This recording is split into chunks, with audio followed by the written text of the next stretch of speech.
ఇప్పుడు gross and net profit, net NPA. NPA అంటే ఏంటంటే నాన్ పర్ఫార్మింగ్ యాసెట్ అండి. అంటే మీరు ఒకరికి లోన్ ఇచ్చి వాళ్ళు మీకు 90 రోజుల్లోగా ఇంట్రెస్ట్ కట్టకపోతే దాన్ని నాన్ పర్ఫార్మింగ్ యాసెట్ అంటారు. ఇప్పుడు నేను 10,000 ఎవరికో ఇచ్చానో వాళ్ళు నెక్స్ట్ మంత్ నాకు వడ్డీ కట్టాలి. వాళ్ళలా 90 రోజులు నాకు వడ్డీ కట్టకపోతే దాన్ని నాన్ పర్ఫార్మింగ్ యాసెట్ అంటారు. ఎన్‌పిఏ అంటారు. దీంట్లో గ్రాస్ ఎన్‌పిఎల్, నెట్ ఎన్‌పిఎల్ అని ఉంటుంది. అంటే gross non performing loan and net non performing loan. Gross non performing loan అంటే నేను 10,000 వాళ్ళకి ఇచ్చాను. 10,000 ఇచ్చి నాకు నెక్స్ట్ మంత్ ఇంట్రెస్ట్ రావాలి, వడ్డీ రావాలి. నాకు 90 రోజుల్లో వడ్డీ రాకపోతే అది గ్రాస్ నాన్ పర్ఫార్మింగ్ లోన్. ఇప్పుడు ఆ 10,000లో నుంచి నేను ఇంకా 10,000 రావు కాబట్టి నేను 5,000 పక్కన పెట్టాను. నాకు ఇప్పుడు వచ్చే ఇన్కమ్‌లోంచి 5,000 పక్కన పెట్టాను. పెట్టి ఒకవేళ ఆ లోన్ రాకపోతే ఈ 5,000తో అంటే 50% ప్రావిజన్ చేశాను. అంటే మనకి వడ్డీ రాదు అని అర్థమైన తర్వాత నాకు వేరే లోన్ నుంచి వచ్చిన ప్రాఫిట్‌లోంచి నేను ఒక 5,000 లేదా కంప్లీట్ 10,000 పక్కన పెట్టాను. పక్కన పెడితే ఆ లోన్ రాకపోయినా ఐయామ్ కవరింగ్ ఫర్ ఇట్. అంటే నేను దాన్ని లోన్ క్లియర్ చేసేస్తున్నాను. నా దగ్గర నుంచి డబ్బులు పోయాయి. కాబట్టి నేను దాన్ని కవర్ చేయాలి. షేర్ హోల్డర్ మనీ పోయింది కాబట్టి దాన్ని నేను కవర్ చేయాలి. అలా ఒకవేళ 5,000 పక్కన పెడితే అప్పుడు దాన్ని ప్రావిజనింగ్ అంటారు. సో గ్రాస్ నాన్ పర్ఫార్మింగ్ లోన్‌లోంచి ప్రావిజనింగ్ తీసేస్తే నెట్ నాన్ పర్ఫార్మింగ్ లోన్ మనకి తెలుస్తుంది. అంటే 2% overall gross non performing loan ఉంటే దాంట్లోంచి నేను ఆల్రెడీ 1.5% నా ప్రాఫిట్‌లోంచి పక్కన పెడితే నా net non performing loan 0.59, 0.51. So అది gross non performing loan to net non performing loan explanation. So ఇప్పుడు 2.66% ఉండే gross non performing loan last year ఇప్పుడు 1.99%కి వచ్చింది. అంటే చాలా తగ్గింది. అంటే అన్ని లోన్స్ మీద వీళ్ళకి ఇంట్రెస్ట్ వస్తుంది. ఆ 1,00,000 కోట్లలో ఓన్లీ ఒక 2% మాత్రమే ఇంట్రెస్ట్ ఇవ్వట్లేదు. దాంట్లో నుంచి 0.51 అంటే ఈ ఇంట్రెస్ట్ రాని డబ్బుల్లోంచి వీళ్ళు ఆల్రెడీ ప్రావిజనింగ్ చేసేసారు. ఈ 0.51% మాత్రం ఇంకా ప్రావిజనింగ్ చేయలేదు. అంటే ప్రాఫిట్స్‌లోంచి పక్కన పెట్టలేదు. ఇది వన్ ఆఫ్ ద రీజన్స్ వీళ్ళకి ప్రాఫిట్ మెయిన్‌గా రాకపోవడానికి కారణం కూడా ఇదే. పాస్ట్ ఒక 1 ఇయర్, 2 ఇయర్స్ చూసారంటే 2018 నుంచి వీళ్ళకొచ్చిన ప్రాఫిట్‌లోంచి ఈ నాన్ పర్ఫార్మింగ్ లోన్స్ కోసం డబ్బులు పక్కన పెడుతూనే వచ్చారు. అందుకే మీకు ప్రాఫిట్స్ కనపడవు. ఇప్పుడు we are expecting in the next 2 క్వార్టర్స్‌లో వీళ్ళు నాన్ పర్ఫార్మింగ్ లోన్స్ తగ్గిపోతే అప్పుడు మనకి ప్రాఫిట్స్ కనపడాలి. ఆల్రెడీ ఈ previous March quarter, June quarter వీళ్ళు ప్రాఫిట్స్ పోస్ట్ చేశారు. దాని గురించి మనం చూద్దాం. కాకపోతే ఏంటంటే మళ్ళీ ఇప్పుడు కోవిడ్ వచ్చింది. కోవిడ్ కోసం ప్రావిజనింగ్ చేయాలి. దానికి కూడా కొంచెం ప్రావిజనింగ్ చేశారు. బట్ మనం ఏమవుతుందో చూడాలి నెక్స్ట్ 6 మంత్స్‌లో. మీకు ఈ మోడల్ గురించి ఎందుకు ఎక్స్‌ప్లెయిన్ చేశాను క్యాపిటల్ ఫస్ట్ మోడల్ ఎందుకంటే క్యాపిటల్ ఫస్ట్ మీరు గమనించారంటే ఒక్కసారి స్టార్టింగ్‌లో 2010లో ఎప్పుడైతే క్యాపిటల్ ఫస్ట్ స్టార్ట్ అయిందో నాన్ పర్ఫార్మింగ్ యాసెట్స్ చాలా ఎక్కువ ఉండేది. 5.28 at the same time net non performing assets 3.78% ఉండేది.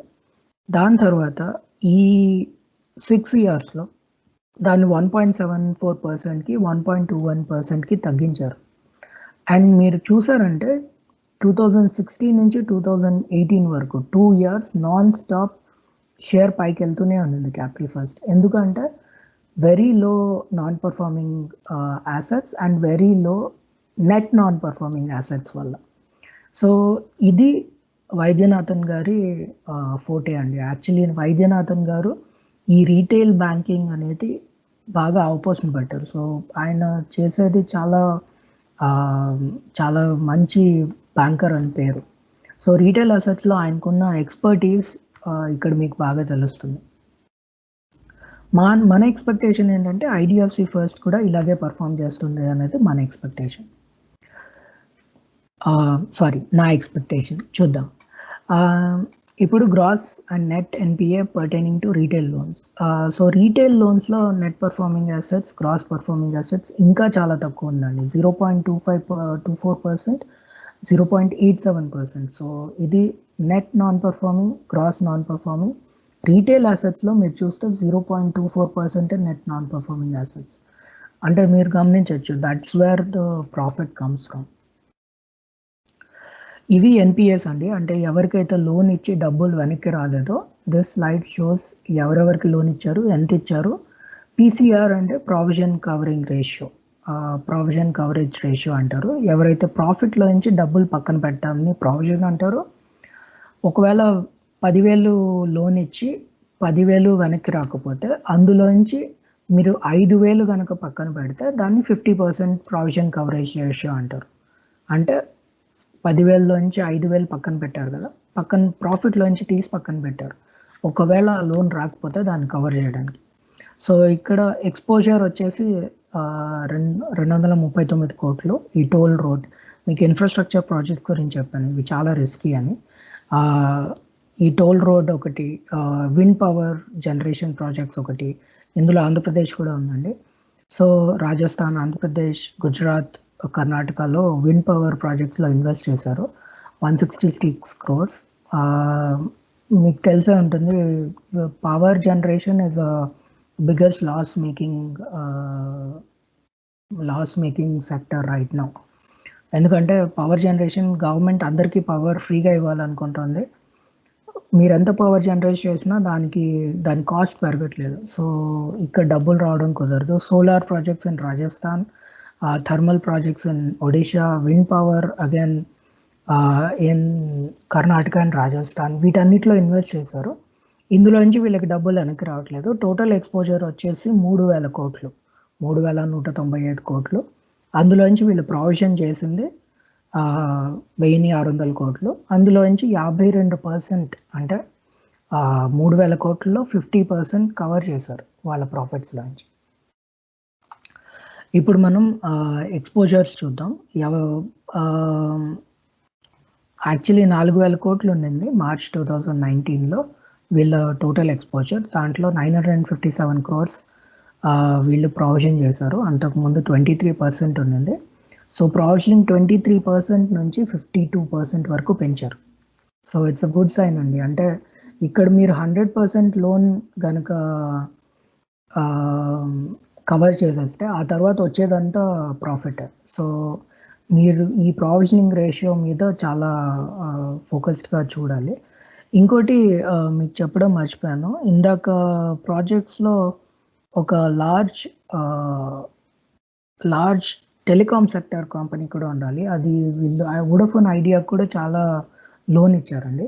ఆ లోన్ కూడా వీళ్ళకి వెనక్కి రాలేదు. అక్కడ కూడా వీళ్ళు 50% ప్రావిజన్ చేశారు. So rapid progress in capitalization, retailization of liabilities. మీకు ఇందాక చెప్పాను, కమర్షియల్ పేపర్ రిలీజ్ చేస్తే ఎక్స్పెన్సివ్, కాస్ట్ ఆఫ్ మనీ ఎక్కువ అవుతుంది అని. సో వీళ్ళు ఏం చేస్తున్నారంటే బేసిక్గా they are getting deposits from all the depositors. So 36,000 కోట్లు డిపాజిట్స్ నుంచి 62,000 రీటైల్ డిపాజిట్ క్రోర్స్ వరకు పెంచుకున్నారండి. అట్ ద సేమ్ టైం వీళ్ళ కాసా రేషియో కూడా చాలా పెరిగింది. కాసా రేషియో పెరిగే కొద్దీ వీళ్ళు బేసిక్గా ఇంట్రెస్ట్ పే చేయడం తగ్గుతుంది. 7% ఇంట్రెస్ట్ పే చేయక్కర్లేదు కరెంట్ అకౌంట్లో ఉన్న డబ్బులకి. కాబట్టి కాసా రేషియో ఎంత పెరిగితే అంత మంచిది. ఇప్పుడు కాసా డిపాజిట్స్ గురించి చూద్దాం. మీరు current account, savings account deposits December 2018లో 5,000 కోట్లు ఉందండి. ఇప్పుడు 23,000 కోట్ల వరకు పెంచారండి. So year on year almost double అవుతూ వచ్చింది. లైక్ 150%, డబల్ కాదు 150% అవుతూ వచ్చింది. So this is a very good growth. దీనివల్ల వీళ్ళకి అడ్వాంటేజ్ ఏంటి అంటే కాస్ట్ ఆఫ్ మనీ తగ్గుతుంది. కమర్షియల్ పేపర్ తగ్గించి డిపాజిట్స్ నుంచి లోన్స్ ఇస్తారు. డిపాజిట్ మనీ స్టికీ మనీ, అది ఎక్కడికి వెళ్ళదు. వైద్యనాథన్ గారు ఒక ఏజిఎం మీటింగ్ వీడియో కూడా చేశారు. నేను దాని మీద నెక్స్ట్ వీడియో మీకు అప్లోడ్ చేస్తాను. అందులో మీకు sticky money, non sticky money అంటే ఏంటో నేను మీకు క్లియర్గా ఎక్స్ప్లెయిన్ చేస్తాను. అగైన్ స్ట్రాంగ్ కాసా రేషియో 8% ఉండేది, ఇప్పుడు 33% వచ్చింది. So this is very good. CASA ఎంత ఇంప్రూవ్ అయితే అంత కాస్ట్ ఆఫ్ మనీ వీళ్ళకి తగ్గుతుంది. ఇప్పుడు మనం రీటైల్ డిపాజిట్స్ చూద్దాం. మీకు ఇందాక కమర్షియల్ పేపర్ సర్టిఫికేట్ డిపాజిట్ అని చెప్పాను. ఈ commercial paper money market borrowings 20,000 కోట్ల నుంచి 7,000 కోట్లకు తగ్గించారండి. So this is a very good thing. మీరు కాసా చూస్తాను 9,000 కోట్ల నుంచి 23,000 కోట్లకు పెంచారు. అట్ ద సేమ్ టైం ఇది తగ్గించారు. సో కస్టమర్ డిపాజిట్స్ కూడా చూడండి 45,000 కోట్ల నుంచి 62,000 కోట్ల వరకు పెంచారు. సో ఈ long term bonds, intra bonds, refines ఇవన్నీ తగ్గించారు. 60,000 కోట్ల నుంచి 61,000 కోట్ల నుంచి 45,000 కోట్ల వరకు తగ్గించారు. సో ఇక్కడ వీళ్ళ కాస్ట్ ఆఫ్ మనీ ఎక్కువ, ఇక్కడ వీళ్ళ కాస్ట్ ఆఫ్ మనీ తక్కువ. సో ఇక్కడ నుంచి ఇవన్నీ పే చేసేస్తూ ఇక్కడ వీళ్ళ స్ట్రెంగ్త్ పెంచుకుంటున్నారు. కాసా రేషియో కూడా నేను మీకు చెప్పాను 33% వరకు వచ్చింది. So this is very good performance actually. దాని తర్వాత డిక్లైనింగ్ సర్టిఫికేట్ డిపాజిట్స్, అది మనం ఇప్పుడే చూసాం. సో 28,000 క్రోర్స్ అంటే 28,000 కోట్ల నుంచి 7,000 కోట్లకు తగ్గించారు. ఆల్మోస్ట్ 64% తగ్గించారు. ఇది కూడా వీళ్ళ బాటమ్ లైన్కి యాడ్ అవుతుంది. So results at a glance, ఈ క్వార్టర్ రిజల్ట్స్ ఏంటి? రీటైల్ బుక్ 26% ఇంక్రీజ్ అయింది. It's one of the biggest achievements అండి. ఎందుకంటే ఈ కోవిడ్ టైంలో వీళ్ళు ఇంత రీటైల్ బుక్ ఇంక్రీజ్ చేయడం అనేది ఇది పెద్ద అచీవ్మెంట్. తర్వాత రీటైల్ 61% ఉంది. రీటైల్ లోన్స్ ఇందాక మనం చూసినట్టు ఫస్ట్ దీంట్లో హోల్సేల్ ఫండ్స్ కూడా డిక్రీజ్ చేశారు. Wholesale infrastructure loans decrease by 34% decrease చేశారు. రీటైల్ అసెట్స్ పెంచారు. At the same time retail liabilities కూడా పెంచారు. అంటే కాసా డిపాజిట్స్, కాసా రేషియో కూడా ఇంప్రూవ్ చేశారు. Strong Kasa growth of 2,800 crores, 2,800 కోట్లు కాసా గ్రోత్ కూడా రికార్డ్ చేశారు. యాజ్ పర్ ద స్ట్రాటజీ, వాళ్ళ స్ట్రాటజీ చేసిన దాని ప్రకారం సర్టిఫికేట్ డిపాజిట్ కూడా రెడ్యూస్ చేశారు. నుంచి 7,000 కోట్లకు తీసుకొచ్చారు. 64% రిడక్షన్ మనం ఇందాక చూసినట్టు. ఇంకోటి మీకు చెప్పాను strong net interest income. Net interest income అనేది బ్యాంకుకి వచ్చే ఆదాయం. ఆ ఆదాయంలోంచి ఖర్చులు తీసేస్తే వాళ్ళకి వచ్చేది లాభం. సో వాళ్ళ ఆదాయం 38% పెరిగింది సంవత్సరం పై సంవత్సరం. పోయిన సంవత్సరంతో పోలిస్తే 38% పెరిగింది. నెట్ ఇంట్రెస్ట్ మార్జిన్, ఆదాయం వచ్చే పర్సంటేజ్ ఏదైతే ఉందో అది 4.53% పెరిగింది. అంతకుముందు 3% ఉండింది, ఇప్పుడు 4.53% పెరిగింది. టోటల్ ఇన్కమ్ అంటే టోటల్ కంపెనీకి వచ్చిన ఆదాయం 42% పెరిగింది, 48% పెరిగింది.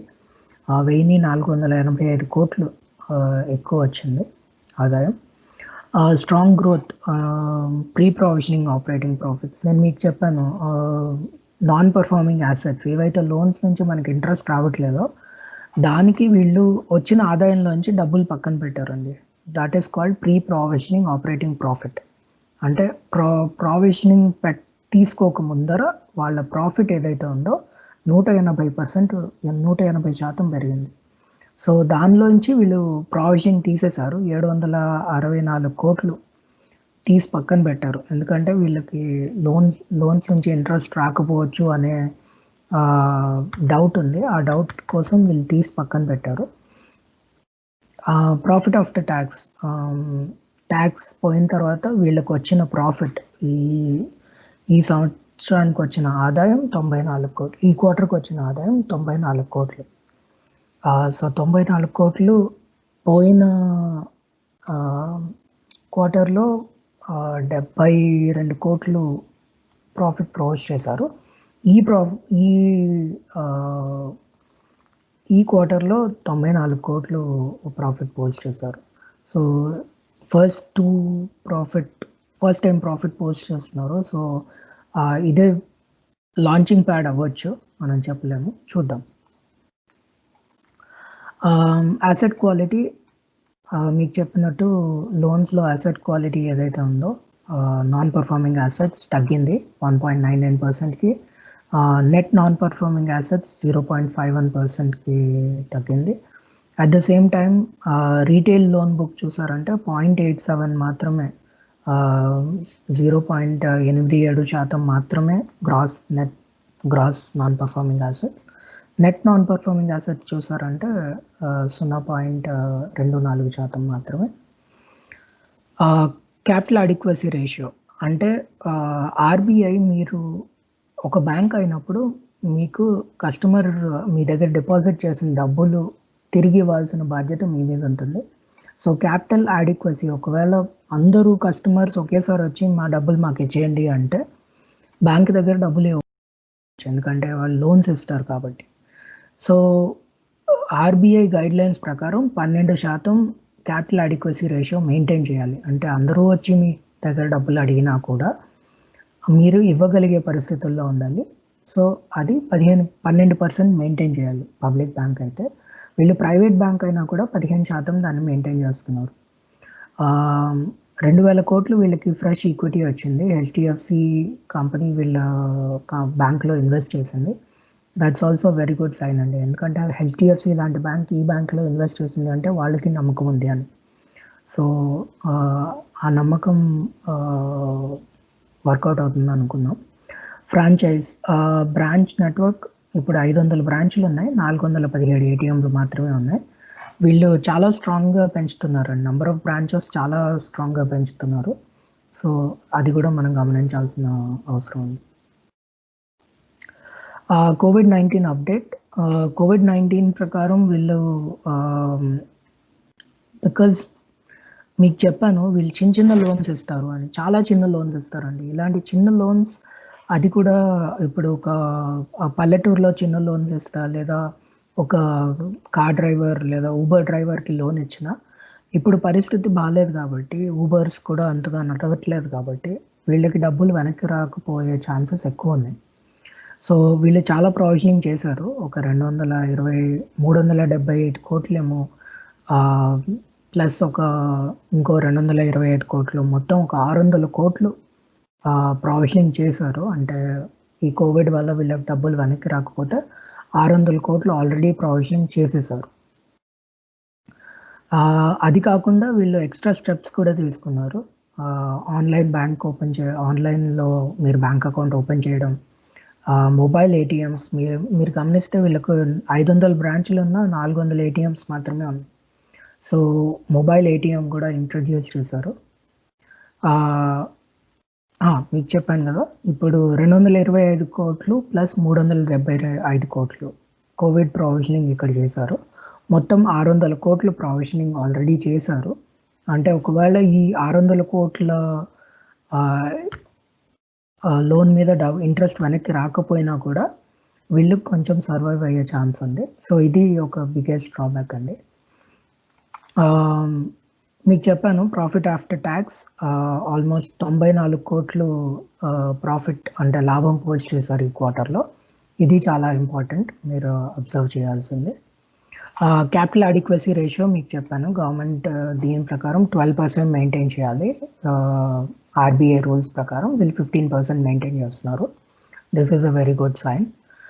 షేర్ హోల్డింగ్ ప్యాటర్న్ చాలా ఇంపార్టెంట్ అండి. IDFC financial holding, IDFC company 40% shares hold చేస్తుంది.